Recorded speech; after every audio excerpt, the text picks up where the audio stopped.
やっばい飲みすぎた。気持ち悪い。最悪だマジで。これ無理だ。ごめん、吐く。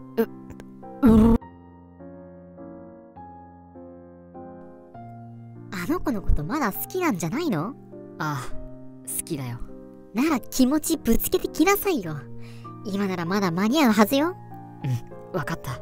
俺、行ってくるよ。その結婚、ちょっとね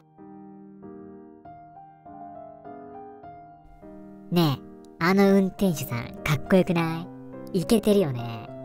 インスタとかやってんのかな？ちょっと聞いてみる？行っちゃう？すいません、運転手さん。はい、こちらお釣りになります。ありがとうございます。